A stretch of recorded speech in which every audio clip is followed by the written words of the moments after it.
Welcome back, everybody. This is Todd Sylvester with the Todd Sylvester Inspires Belief Cast.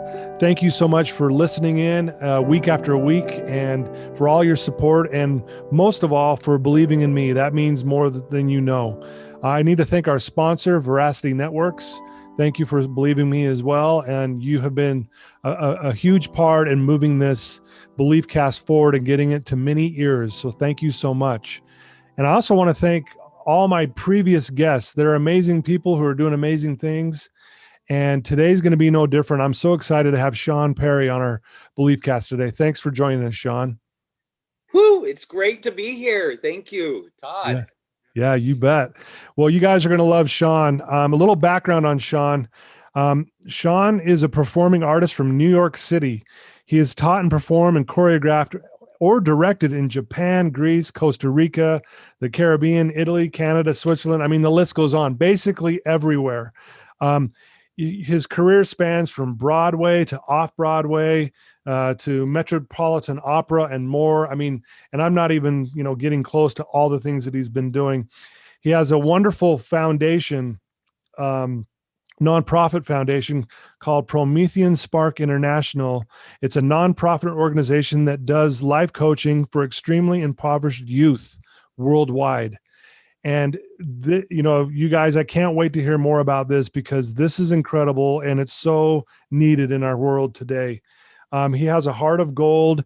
He's been referred to me by a mutual friend of ours, and she couldn't say enough good about Shaun. And it's like, man, you got to get him on because of the stuff he's done. She also mentioned, Shaun, that you helped during after what happened on 9/11 in New York City and how that affected not only New York City, but the entire world. I want to hear those stories about that. And more importantly, Shaun, I know you're a busy person. Thank you for, sitting down with us and spending some time with us today. Absolutely. Thank you. I really appreciate that. Yeah, you bet. So Shaun, why don't you tell us how, where you grew up and some, background on your family?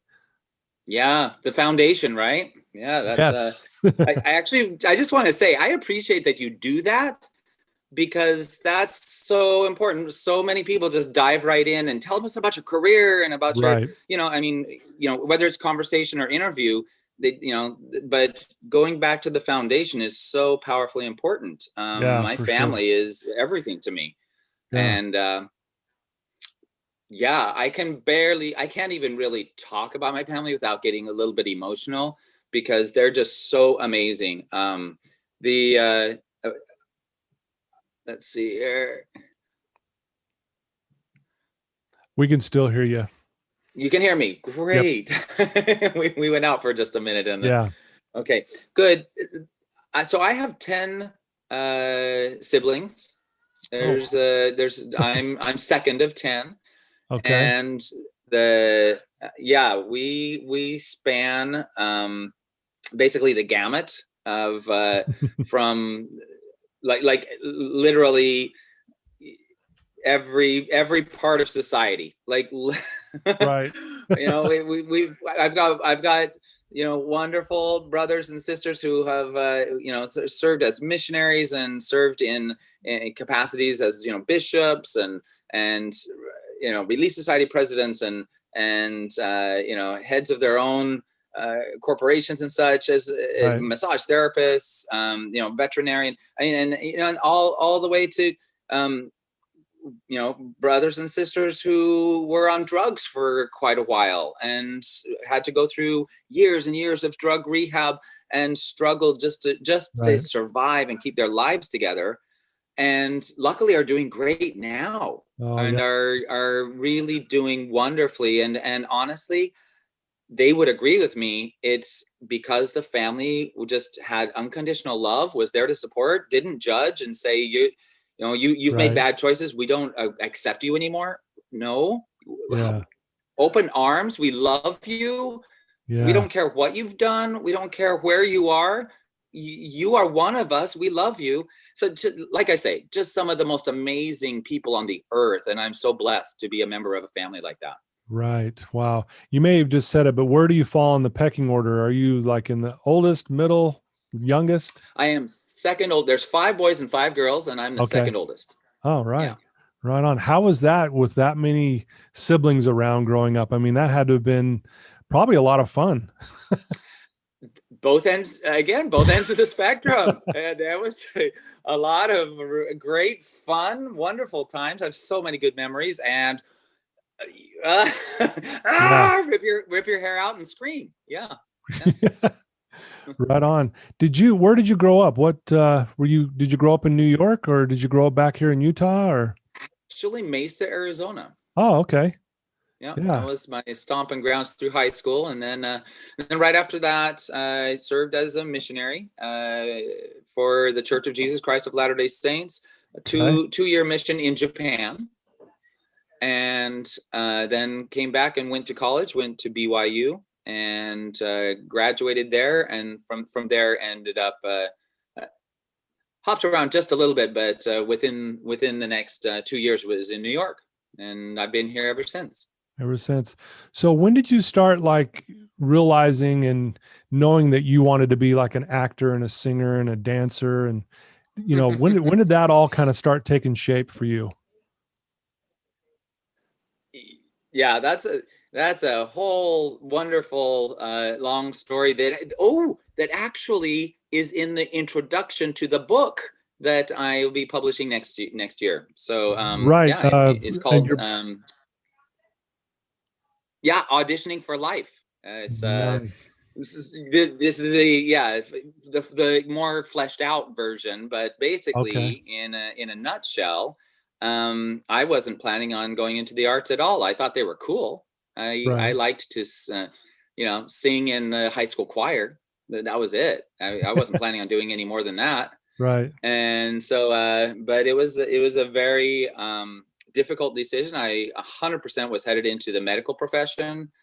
Loved academia. Calculus was my favorite class, and just Right. physics and chemistry, and that was yeah, I loved it.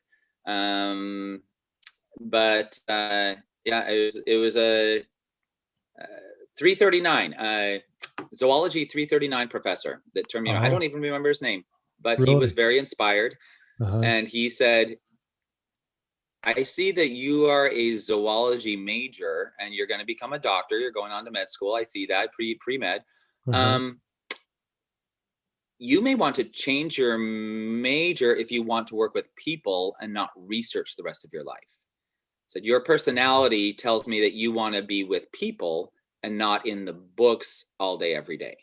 Right. I was like, yeah, I mean, the books are great, but yeah, I want to be a people doctor. that's Sure. the Right. idea. Yeah.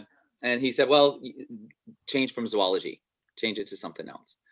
Well, long story, he says, stay pre-med, but just change to get a different major so that they see you're well-rounded.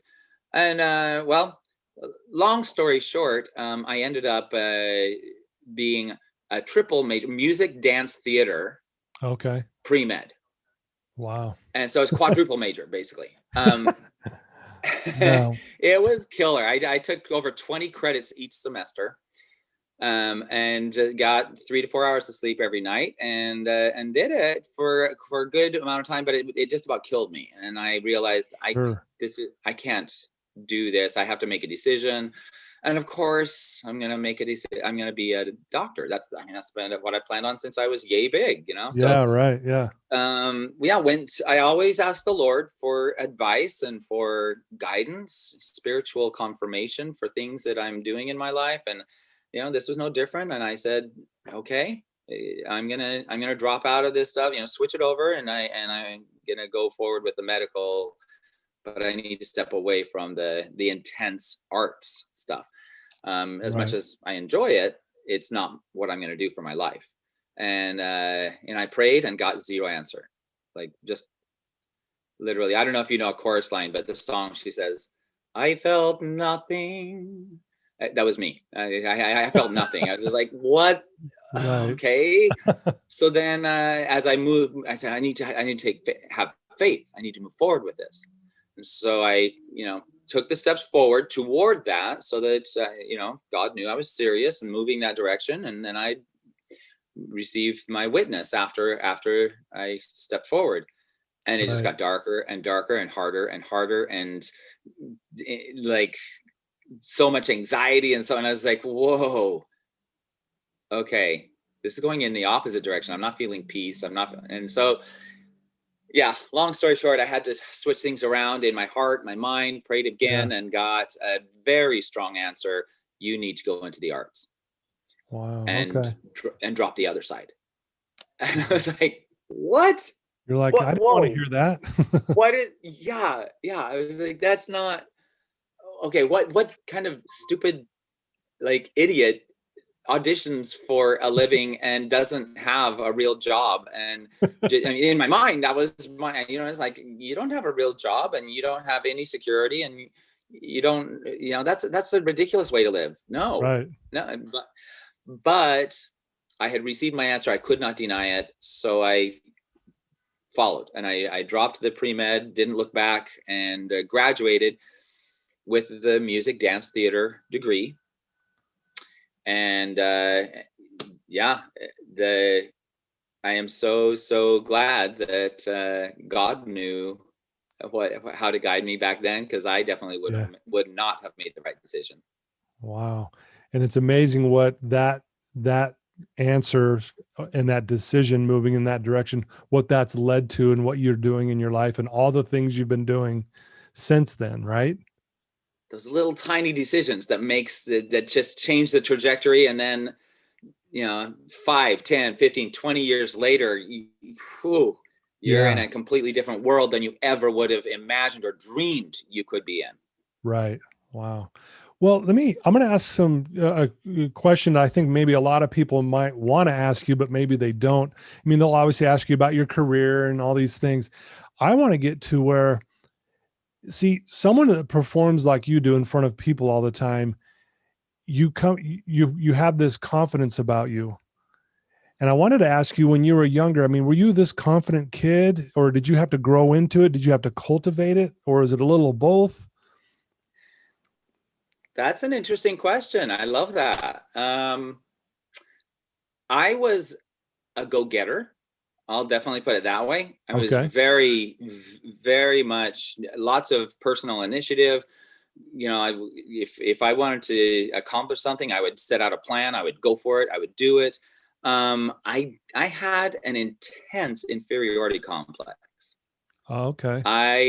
It was super, like more than I've seen in hardly anybody. It was just, I mean, it's just really deep seated. Mhm. And so I was constantly, as a youth, trying to be perfect. Right. That was the bar that was set. And that had to do with actually with my father, who was a perfectionist and was Okay. almost militant about it in Right. many ways. He's softened a lot since then, and he's just, we've got a great relationship. But at the time, it was intense, and I couldn't live up to it, and Right. so I lived my life trying to be as perfect as possible in every way, from grades to spirituality to obedience to social, to and of course Yeah. I failed many times, Sure. and that was it was a big struggle, and that's been a huge journey for me internally, to find not just the external confidence to have the ambition and go for things, Right. but inside to know that in an interesting sense, you hear this with at least I hear this a lot with my female friends, that they don't feel like they're enough. Yeah. But I felt it as strongly as anyone I know, female or male, that I Right. wasn't enough. Right. And so but being able to come to that sense that I am enough, I am exactly where I need to be on my path right now. I'm doing the things that God would have me do, and that's perfect. That's being moving forward on the path is the perfection I'm seeking, Right. not this high bar of never make a mistake, but love that. Continually making efforts, moving forward, and going in the right direction. Ooh, is so powerful. And and so finding that confidence has been a different journey than the go get it ambition confidence that might be seen in the external realm. Yeah, no, very well said. I love how you explained that. I heard it once that perfectionism is just basically covered up fear. And one of the I've been meeting with clients for 30 plus years now, and the number one limiting rational belief that people buy into or struggle with is, I'm not good enough, I'm not enough, male or female, right? And so I think a lot of our listeners are going to actually relate with that part of your story, because I think a lot of us, even as adults, we still struggle with that feeling from time to time. Yeah, absolutely. But I do have to say that there's a silver lining to that. Okay. Like really pushing so hard for that perfection and giving my all. I learned how to give my all. I learned how to sacrifice everything and work consistently over years, really giving my 100%, and became aware that I am capable of doing that. Right. Because confidence doesn't come from being told you can do something. Confidence comes from actually accomplishing something, succeeding at something, and saying, oh, it's experiential. You succeed at something and you say, wow, I can do that. Maybe I can do this. Okay, I'm going to try something even more, so that confidence is gained through experience, not through intellect. Yeah, I love it. And that experience gave me the confidence to move forward and say, I know how to give 100%. I know how to apply myself really hard. And even now, having transformed in the spiritual realm, I still apply myself 100% in the physical realm in the same way I did back in the day. Right. And I love that you pointed that out, Shaun, that there's a silver lining. And I think there's a silver lining with all of our struggles, because there's always some good that comes out of it every time. So I'm so glad that you pointed that out. That was very well said. So you're a performer, you're an actor, you're a singer, you've been in theater and movies, you've been on TV and all this stuff. Tell us some of those experiences, and maybe some of the experiences that really stand out to you that were kind of life-changing, as you've been doing this for so many years now. But I know that's probably another big question, because there's probably 1,000 different things. But is there one or two things that stand out to you through all this performing and stuff that really was life-changing for you? Well, probably the biggest was like right when I moved to New York. I didn't know anybody, like not one soul. A lot of people, have friends or, somebody that, family, someone, some connection. I did not know one soul. And so coming to New York with that naivete, and just saying, look out, world, here I come. And jumping in with both feet. Actually, no, I dove in head first.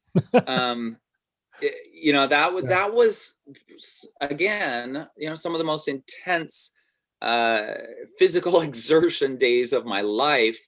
That was back in the day when there weren't unlimited Metro cards. Like you paid for every single ride. So if you needed to jump back and forth between parts of the town, which I was there auditioning and just hitting every audition I could every day, right, which meant jumping back and stuff. So I would pay my ride in from Queens, where I was staying, and I wouldn't get on the subway again the rest of the day, and I would run from place to place.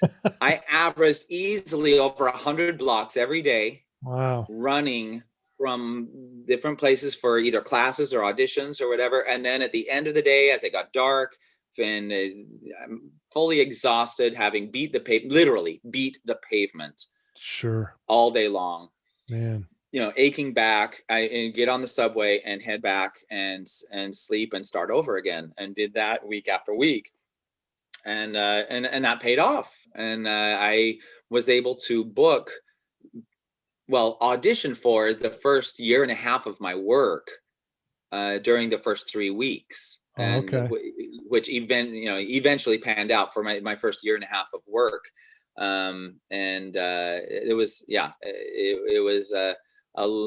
an intense and difficult process, but definitely paid off. I only planned on being in New York for a couple of months. I was like, I'm gonna go give it a try. I'm gonna, I'll be able to say I went and auditioned in New York City. Woohoo! Write it in my journal, and that was, I had no other, I was like, I'm gonna go for it, but if it doesn't work out, it's okay. I'll just head back home and have a life there. It's fine. Here I am over 20 years later, haven't left. That's awesome. Well, you know what I love about that story too, it goes back to what you said originally, like the silver lining, where you said you've learned to give it your all. So you went to New York, and based on what you just shared with us, you were giving it your all. You're like, I was literally pounding the pavement. I was doing whatever it took to make this work. And here you are this many years later, and you're still there. I love it. Right. And still pounding the pavement, not in the same sense, because I'm less naive, and I I know the system a little better. I know how to connect with people, network, work a little smarter. But still giving that 100%. Yeah. And making it a lifestyle. It's just it's not in spurts. It's just, I wake up in the morning and create my day. I have my meditation of self-actualization and creating the day, and time blocking, where I know what I'm going to be doing. Of course, things change and move around. I'm not a robot, but I literally create my days before they happen, so that I know I'm going to be productive. Wow. I want to talk about that, because you're speaking my language right now, creating your day. Talk about what you do and what that means, because I think a lot of our listeners listening to your story right now are going to be like, hey, what was that? I want to know more about that, because I believe we're creators. And I love to hear what you just said, and maybe explain to us, what do you do, in your morning routine, your morning meditation, that kind of thing, to create this day, and how do you visualize it? Will you explain that to us? Sure. I do. We haven't dove into it yet, but with my nonprofit organization and with a lot of the people that I work with, I do a lot of life coaching. Right. And that's what the nonprofit is. And, for the past 13 years, that's been a huge part of my life, is this specific experiential methodology. One of the terms that I use a lot with my clients, even though they don't pay because they're from leprosy colonies and prisons and slums. Wow. They're definitely clients, invested, and I'm doing life coaching with them. But and then all the people who certify with the nonprofit as well. We talk about how we learn by listening, but we become by doing. And you can't become something without actually experiencing it and going through it and practicing it. Right. And so, you want to become a violinist, read all the books you want about violining, and you will never become a violinist. Yeah. You'll be an academic knowing a lot about violins. Yeah. So if you want to become something, pick it up and do it. And you will suck at it first. You will be so bad, whether it's dance or computers or it really doesn't matter. But anything worth doing and doing well is worth doing like a fool. Right. I like that. You to go through that first process. You'll never be an expert until you can do it like a fool first. Yeah. And so not being afraid, I just wanted to, this is a precursor to the answer. Okay. Not being afraid to step in and do things that you are really not going to be good at, but you keep doing it, you'll get better and better and better. Right. And so yeah, as far as my process, I have a morning routine. Absolutely. I, wake up and, deep breaths and express gratitude. So immediately go into a prayer of meditation and gratitude for breath. And, right. and then I reach over and drink 24 ounces of water before I even get out of bed. Right. Just chug. I've deprived my body of the life-giving fluid for many hours, and so chug that down. Make my bed. Make sure that's the first success of the day. Well, it's actually basically the third success of the day. Yeah. But just little victories, right? And then I get on the floor. Go into, I have a little blanket and I do meditation, and it's I've got a few different meditations. I won't go into those in detail, but it's basically self-actualization and seeing myself as a divine being. Yeah, is the first thing. And just seeing myself as a being of light, as an eternal, infinite being, and just spending some time living in that for just even a minute or two. Sure, just breathing that, feeling that, and that just takes you to a transcendent space where you're not stuck in the muck. Yeah, and you don't get so frustrated about all of these things that are in the Maya. In Hinduism, they call this illusion of reality the Maya. And we get so frustrated and so rooted in the Maya that becomes our reality, when we can really transcend that and live observing it and reacting accordingly, knowing there's a purpose for it, and that, oh, okay, something didn't go as we planned. All right, work around it, instead of, what just happened? No, oh no, what am I going to do? There's no need for that wasted energy. Right. And so to be able to go to that place right at the beginning of the day and set that foundation of, I am a divine being, infinite, make that connection to God, connecting to the source, if you will, of all goodness and light. And then visualizing the day. Again, there are a number of different ones that I do that I have created and guided meditations and such, but almost always they end with a visualization of the grander scheme, like the future. This is where things are going. This is what I want to happen. I want to eventually publish this book. I want to put this song out that I'm working on. I want to get and end up in this TV series. I want to, whatever the larger goal is. I want to own a second home and rent it out. Whatever it is. That's like, okay. And then bringing it back down to today and say, what am I going to do today that will move me in that direction? Yeah, I love it. And then visualize it and see it.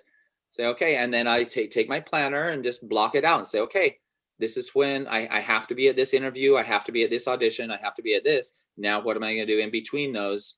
And how much time will I spend writing? How much time will I spend researching this topic that I'm writing a screenplay on?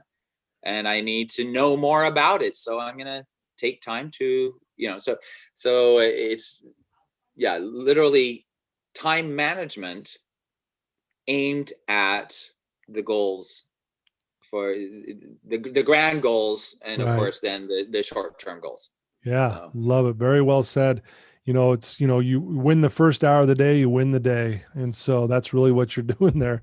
And I love that. And I myself try to incorporate those things as well in my morning ritual. And But thank you for sharing how you kind of do that. And I think that's fantastic.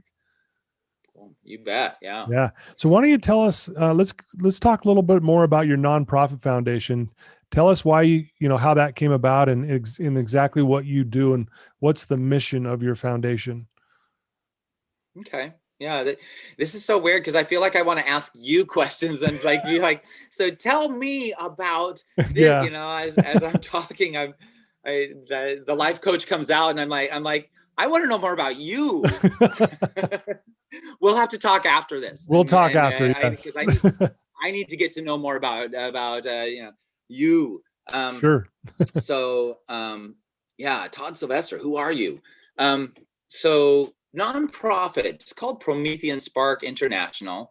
And by all means, we don't have time here for me to tell all the tales, but one of the fun ones to tell and to read is who is Prometheus. The reason it's called Promethean Spark International. Okay. And the Greek Titan who helped the gods win Olympus. And a lot of people are like, oh yeah, no, I know that story. Yeah, got the fire and brought it down. I was like, well, you think you know that story, right? You know the tip of the iceberg. Tip of the iceberg, right? And that's good. That's good that you know that part. There's so much more. Yeah, it's really powerful. It's beautiful. So on that note, go to the website prometheanspark.org. And right there in the menu, you'll see who is Prometheus. And so I've written out the research that I've done on that. And there's a section that's bolded, that's highlighted, that's specifically about Promethean Spark and why it applies. Okay. Of the mythology. So anyway, so that's I love the connection to the mythology. And that's because it uses the arts as a vehicle to teach essential life skills. And so basically what happened, and this will just be a really quick version. I was teaching professional master classes in Peru. Had been doing a couple Broadway shows, had done some tours, had been here in New York for 7 or 8 years. And ran into a friend, not a friend now, but someone I didn't know down in the village who invited me to come to Peru and teach some master classes to the National Ballet Company of Peru. And actually the Municipal Ballet del Peru and de Lima. So it's the Municipal Ballet of Lima is what she was actually a member of at the time. And wonderful, great. I went, taught professional master classes, did some open classes for some people not in the company, and then she took me out to the slums to show me where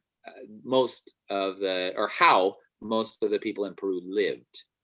She's like, millions of my people live like this, not like in the middle of Miraflores or in the middle of Lima, where that's all I had seen was the upper class.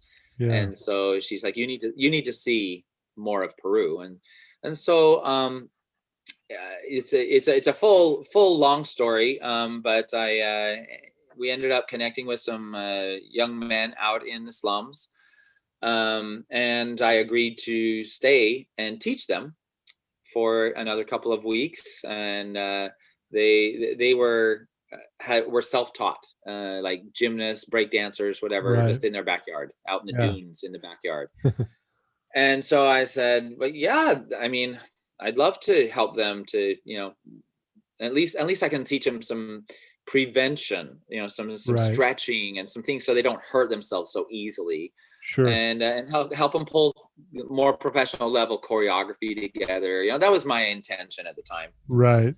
Well, when I went in to teach, I literally could not teach them a thing because they didn't want to, or I couldn't even do a kindergarten level class. Have them stand in lines and do the exercises I was doing. like a mirror. I was like, okay, everyone stand in lines and do it like me. Just zero. Right. I couldn't get it to happen. And I was thinking it was, they were just being kind of rebellious, but they weren't. They were, giving up their day and coming into the, and they just didn't know how to do that. They didn't know what to do. They didn't have the basics. And of course, at that time, I wasn't thinking life coaching in any way. I was just like, I'm here to teach them some dance steps. They don't want to know it. I'm pulling my hair out. This is ridiculous. This is, so 4 hours later, they go home and I was like, this is stupid. I couldn't teach them a thing. They wouldn't even stand up, and they were just all in their little corners. Yeah. Just like in the streets, they would pull their hood over their head, and there were about 30 of them, and they were all in the corners of the studios, just like in the streets, and they wouldn't get up and let me do a class. So I was like, well, maybe tomorrow will be better. It was their first day. We'll see. Right. Same thing the next day. Exact same thing. Nothing. So I was done. I'm like, I'm out of here. This is ridiculous. Waste of my time, waste of their time. And similar to what I mentioned as far as the job, going into the arts, I prayed about it. This was something that I do. And I just wanted to know, okay, I've given my 100% to this. And I'm not a quitter. Yeah. But I think I need to cut my losses. I'm not going to sit here for another 2 weeks doing this, just frustrating nothing. And the only answer, the thing that this just kept coming to my mind and in my heart, was the exact same things that are keeping them from doing your class will keep them from getting an education, will keep them from getting jobs and holding them down, will keep them from having good family lives, basically from succeeding at anything worthwhile in their whole lives. It's the same things. And, and I kind of ruminated on that and said, okay, so can I go back to New York and feel at peace? That's not an answer. That I didn't. Yeah, I was like, okay, so it's the same thing. Yeah. And then it came again and again and again. I wrestled with that all night, and I didn't get a whole lot of sleep that night, as I was like, so what am I supposed to do with that? Right. I mean, it wasn't even like build an ark. It's going to rain. I mean, like there wasn't any like real direction as to what to do. Yeah. And so I basically went in the next day with a different attitude and said, okay, I'm not here to teach them dance. I'm here to teach them life skills, basic life skills. I mean, right. And at the time it wasn't I didn't all of a sudden go, oh, fleshed out, beautiful methodology of life coaching. Here it is. Right. It was just like, what do they need? Yeah. They need respect. They need focus. They need to stick to something longer than 10 seconds. They need to, just some of these basics of, set a goal. Right. What is a goal? They needed to, so I went in with a completely different attitude, different idea, everything. And, told them, I was like, I have some things that I was going to teach you today. They're really cool. It's actually really awesome. And my grandma could do these things that I was going to teach you, but you guys can't. You don't have what it takes. So I'm not even going to try. And I turned around and walked out. And they were just like, whoa. But your grandma can do it, but we can't. And what? And so they followed me, right? And they were like, no. Yeah. What do you mean? What are you talking about? And I was like, exactly what I said. Why would I teach you something I know you can't do? It's impossible for you. So I'm not even going to try. And they were like, well, you don't know that. Like, oh yeah, I've been teaching a long time. I know you cannot do this. Well, maybe we can. Like, no, I know you can't. So why am I even going to try? And so anyway, back and forth. I finally said, okay, here's the deal. If you will obey 2 rules, there's 2 rules, and then I'll come in and teach it. Number one, every single person does it. Not one person sits out. Right. If anyone quits, we're done, and we walk away. We're done. And no more class, no more anything. We're done. If anyone quits. Number two, if anyone messes up, that means we all messed up and we all start over. So it gave them accountability to the others to try to do it right. And then otherwise they would all be punished, have to start over, you know, for the one. And they didn't want to be the one to stick out. So we did it. And it's so simple. Literally, I don't know. Have you seen Chicago, the musical? Yes. Oh yeah. So there's a very simple thing, and they use it in the audition and everything, where you stand tall, and the finger comes up, and they move their finger like this. Come on, baby, and they want to paint the town, and all that jazz. And it's this little movement in that choreography of the finger. So I took that and I said, here's what you're gonna do: stand tall, put your finger in the air. And I want you to move just your finger, only your finger, for 30 seconds. That's it. That's what I want you to, that's the first thing we're going to do. And they were like, oh, easy. Oh yeah. So they get up there and they start, you know, like, okay, ready, go. And of course, within 3 seconds, somebody turned their head to look to someone else. And I was like, well, stop. What? What were my instructions? Right. Move your finger and what? Only your finger. Oh, so don't move your head, don't move your body, don't move nothing. You can't move your mouth, you can't nothing. Only your finger. Oh, okay. Oh my gosh. As I thought, it took forever. They couldn't do it. They couldn't do it. They got better and better. About 15 seconds they got, and then somebody would giggle, or somebody would turn their head, or you know, move their eyes back and forth or whatever. Like, nope. So anyway, it ended up being a couple of the guys that were totally messing it up every time. Kind of ADHD, kind of a, you know, ADD type of a thing where they just couldn't do it. So anyway, I walked up to him and I was like, close your eyes while you do it. Close your eyes. They're like, what? I was like, yeah. Do it with your eyes closed. They're like, okay. So here we are with this, you know, teenage kid, really tough kid from the streets, like this. Eyes closed, trying so focused, you know, and the other kids were like totally getting them, like, dude, you're messing it up for all of us. We're all doing it right, and you're screwing it up for all of us. Come on, do it right. Okay. So we finally were able to do it. It took almost half an hour to get everyone to do it for 30 seconds. And everyone's like, high five. Whoa, yeah, we did it. And when we finished that, you know, I was like, guys, whoa. You moved your finger. What are you guys so excited about? We did it. Hallelujah. You moved your finger. Really? You're getting so excited that you moved your finger? They're like, dude, that was you tricked us. That was harder than. I was like, well, I told you my grandma could do it, but you couldn't, right? Right. And was I right? They're like, well, yeah, okay, yeah. I was like, I've got a couple more things I want to teach you. You want to try? Okay.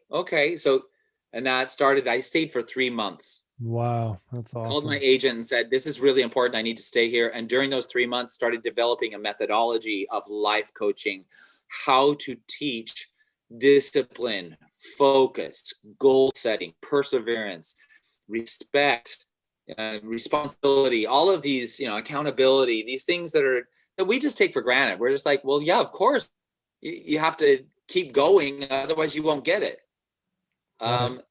You say, of course, but if you're not taught that, or you've never seen an example of it, it's not, of course. That's a new concept. Right. And so continued building this methodology, which is highly experiential. It's awesome. Based in become it. Don't just talk about it. Yeah, I love and that. And they need to do it with someone to monitor them, to help them, to talk them through it. And the cool thing about it is that, number one, it's fun. We're learning, we're progressing physically. It's a part of their nature. They're used to this physical world, so it's 1 foot in the physical plane and 1 foot in the spiritual plane, where they're very highly active physically. So there's a lot of fitness involved, and exercises to master the body. And then there's choreography involved as well. So they're having fun, getting ready for a performance, setting up a goal for the future, saying, okay, in 3 months, you're going to do something that right now is impossible. But in 3 months, you're going to be amazing at it. And so good that people are going to cheer for you. They're going to watch it and they're going to be like, wow, you're awesome. How are you going to get from I can't do it to I'm really good at it? And then we work day after day after day toward that, and then apply it to math, and apply it to science, and apply it to language skills or relationships. And so the whole time connecting it to real life and saying, this is the exact same. Yeah. There's no difference. Love it. And so I ended up going back again. It was an amazing transformation. Like literally you could not recognize those guys 3 months later. Wow. Completely different, the way they spoke, the way they held themselves, the way they just everything. And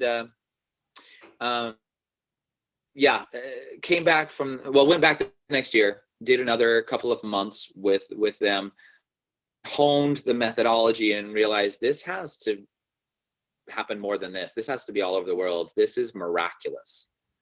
The transformation, I've never seen anything like it. And that's amazing. So took that, and I didn't know what a 501c3 was, but that didn't stop me from taking a risk and saying, okay, how do you start a nonprofit? What is the process? And that was 13 years ago, and now we're in 8 different countries around the world, working in sex trafficking shelters and prisons and slums, and 2 different areas of India in the leprosy colonies. The one thing I do have to say is that we are a methodology-based organization, so we depend on partners for the outreach. Okay.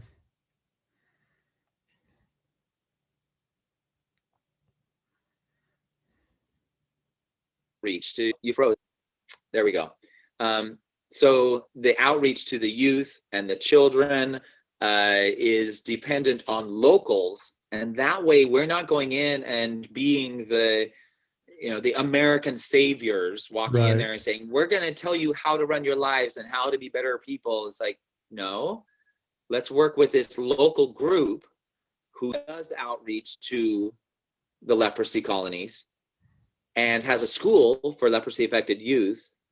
And then we'll work with them to make sure that what we're teaching them is in alignment with their culture, with what they need in their community, the village, so it's very collaborative to make sure that we're giving them what they need, understanding that all humans work the same when it comes down to the base level of if you want to accomplish something, you need to practice it. If you want to get good at something, you have to work hard at it every day. That doesn't change by culture or location. That's human. And so it's been phenomenal, and literally we've seen thousands of youth completely turning their lives around. We've got hundreds of them who are we started with 10 years ago, who are now in universities and are working in hospitals or as mechanical engineers, or I got a couple of nurses, we got a pharmaceutical technician, it's really exciting. And then, one of my main guys in Kenya, when first started working over there, just reached out. He went to the Pyrotechnic University. He's now working on big machinery.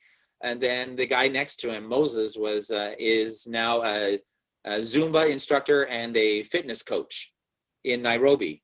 So it's just exciting to see them, you know, be able to take initiative and create, as we talked about before, teaching them to be conscious creators of their own lives.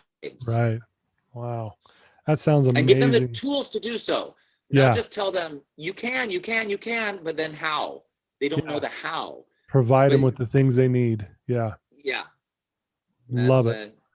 That sounds amazing, Shaun. That is incredible. You know, I do want to talk about this before we go. You helped out. I know we're going to shift gears here a little bit, but after 9/11, after that tragedy that hit America, you went down and wanted to go down to ground zero and help. And the firefighters were turning a lot of people away, saying, you don't need to be down here. We don't want you to get hurt. But there was a particular reason why they allowed you to help out. Can you explain what that reason was? Well, there's two parts to that answer. As far as getting in, I had to rely on my acting skills to get in.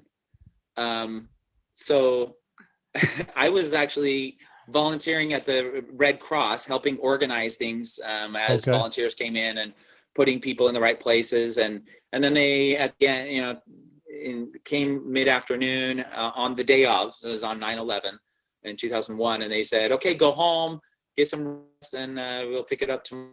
No, there's people dying just a couple miles away. I can't go home. I have to. And there had been a group of doctors and nurses who had come in just like 20 minutes before. And they were like, we want to help. We're here. They were in their scrubs. And then we came down from Connecticut and we're ready to help. And they were like, we can't do anything for you right now. Why don't you go on down to, you need to go towards ground zero and go find a triage unit that will let you, but they're not letting outsiders down to ground zero. So you might want to go to Pier 23, right, where they have a triage unit that you could probably go to. So they left. Well, I then immediately thought of them. I was like, oh my gosh, they're headed down there. I could jump in with them. So I ran out and I found them off to the side, and they didn't know how to get down there. They didn't know New York City. They didn't know the best route. And so I went over and was like, hey, are you guys headed down there? And they were like, they didn't know my name. They called me Red Cross. They're like, hey, Red Cross. I was like, sure, I'm just volunteering for the day, but yeah, that works. Yeah. They were like, do you know how to get down there? Do you know the way to get? I was like, yeah, absolutely. I've lived here for quite a while. Could you show us the way? Could you help us? So I jumped in the car. So they actually had a red Jeep, a mini school bus, and a white limo, stretch limo that had been donated from their community for them to come to Manhattan to volunteer. Okay. And so I got in the school bus. There's some extra space. We were driving. And so I told them where to go. The others were behind us. And we headed down the Henry Hudson, down toward ground zero. And as we're going, of course, the police just shot in and just pulled us to the side. And where are you going? What are you doing? They're looking for terrorists. They're like, what are these? A limo and a school bus headed down to, right. So they stopped us, and it's, big burly black police officer comes to the window. What are you doing? And the poor driver, she's very, very nervous, and probably about 40, 45 years old, and small little woman. I'm so sorry. I didn't mean to. I didn't know.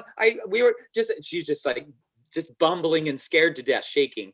And so I put my hand on her shoulder, and I was like, we're a bunch of doctors and nurses come down from Connecticut. We're looking to get down to ground zero so we can help out. Do you know the way? He's like, oh, absolutely. Do you need an escort? Like, that would be great. Wow. So we got a police escort down Henry Hudson. That's awesome. All the way down. And I didn't say Port Pier 23. Oh. And that was where we were actually going. So he thought ground zero. So he just kept going. And as we're going, they're like, where are we going? Where's Pier 23? I was like, there, that was it. We just passed it. I guess we're headed down. So we stopped at Canal Street, and it's again, longer story, but we ended up, got out, and half of them wanted to go back up to Pier 23. And the other half said, well, we're this far. Let's go on down in. And they were like, hey, Red Cross, do you know? I didn't know that area. I didn't know that was way down south in Manhattan, but what came out of my mouth was very different. Yeah, absolutely. Right. Follow me. Right. So I, with great confidence, I just said, we just have to head south and we'll find it, And so along the way, asked different people, and we marched all the way down in with a big, huge cloud of smoke in front of us that looked like an atom bomb had blown up, and the Henry Hudson on the right, and walked down into ground zero. And I ended up spending the next full week down there. And the part that maybe you're talking about was that I got to be known as Spider-Man down there. Yeah. Because I was, as a dancer, and I was limber enough, and I could kind of snake my way through and get through the crevices, and they would send me down in the holes with the fiber optics, and I would find my way down through the little crevices under the rubble looking for survivors. Wow. And whereas obviously a lot of these the firemen and the police officers that were there, construction workers, they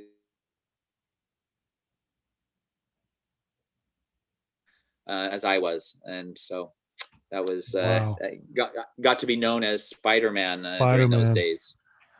That's amazing, Shaun. And it's cool that, again, it's so interesting as I'm listening to all your stories here. They all go back to that. I'll do anything to make it work. I'm all in. I'm going to give it my full effort, right? I'm all out. And I love that about what you're saying and about you. And I think that's why you've been successful in, all these different areas in your life, because it sounds like when you make your mind up to do something, you go do it, and you're going to try to find a way. And I love how you pray to your higher power and your God, and ask for guidance and help. And I love how you create your day and you visualize it. And I don't know, I'm really impressed, Shaun, with the way you live your life. And as I was seeing many comments on your feeds and your websites and stuff, that the one I saw the most of was you have a heart of gold. And sitting here with you today, listening to your story, I agree with that. Wow. Thank you. Thank you so much. Yeah, you betcha. Well, life is an adventure. Life is truly an adventure. What type of adventure is up to us. Yeah. But it is an adventure for all of us. Yeah. Wow. I love it. Well, if there's someone listening to this right now and they want to get a hold of you or learn more about what you do, know more about your nonprofit organization, where is the best place they could go look you up and to get that information? Yeah, probably the easiest. There's a couple of really easy websites to look up, and just go to the contact pages. My name, ShaunParry.com, ShaunParry.com. Okay. And then the nonprofit. We actually just redid our website. I'm so excited. I love it. The new website at PrometheanSpark.org. I'm actually looking at that website right now, and it's beautiful, by the way. Good job. Oh, thank you. Yeah, it looks amazing. And just so you know, people often put an I in Promethean. There's no I.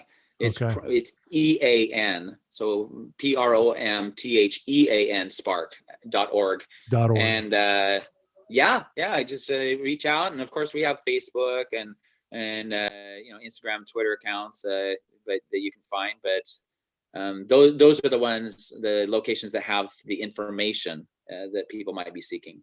Okay. Beautiful.